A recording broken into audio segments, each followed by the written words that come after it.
आज आमर जो गत 25 तारिख चलता आम ओडिशा नवीन ओडिशार जो सचेतनता शिविर आज तार सरी आज थी आमर लास्ट रे अभणा एवं हूँ चक जगन्नाथपुर ग्राम पंचायत आज ये कार्यक्रम सरी ए आमर हूँ जे जो सरकार जो योजना सब रही ठीक भाव में लोक मैंने किपर जानीपारे सचेतन हेबे एवं मूल लक्ष्य रोचे जे ये जो योजना सब आसूची प्रकृत हिताधिकारी पाखे किपर पहुँची पार सी हूँ मूल लक्ष्य जदि आम सचेतन होगा ठीक लोक चयन करवा ताले आमर जो एक जो नवीन ओडिशार जो मूल लक्ष्य रही एक सुसमृद्ध ओडिशा एवं आम गोटे रोल मॉडल साजिबा समग्र भारतवर्ष सेटा हूँ तार मूल लक्ष्य तेणु ये समस्तंकर सहयोग दरकार खाली प्रशासन नुह ये जनसाधारण रही लोकप्रतिनिधि रही गणमाध्यम मुख्य भूमिका रही तेणुक बर्तमान तो गणमाध्यम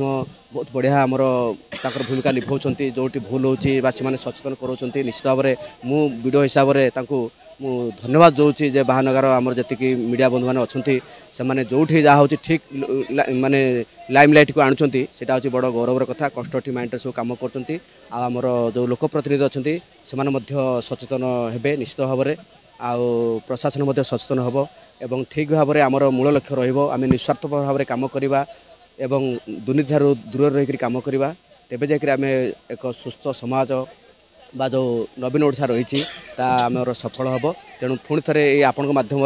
मु बाहानगर समस्त जनसाधारण समस्त निर्वाचित प्रतिनिधि समस्त गणमाध्यम बंधु समस्त को मु माने धन्यवाद दूची जे आम समस्ते एकतार होकरी ठीक भाव में निस्वार्थ भाव में कम करवा जहाँ सब योजना अच्छी ठीक भाव में लोक पाखे पहुँच पार से हूँ आम लक्ष्य रही तेज जाकर आम आम ओडिशा नवीन ओडिशा एक सुस्थ समाज गठन कर सहायक हो पार आम अभणा जीपीएल पर आम ओडिशा नवीन ओडिशा को स्वागत करुच्ची आमर 65टा एसएच माँ मानू नहीं आमर स्वावलम्बी अच्छु माने आमर बिजनेस आमर स्टार्ट कर महिला माने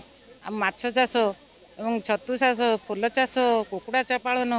आउ छेली चाष बड़ी पापड़ मुढ़ी कर उपयोगी होती अभणार महिला माने उद्योगी आमको मानवर नवीन पट्टनायक सुजाता कात्यानी मैडम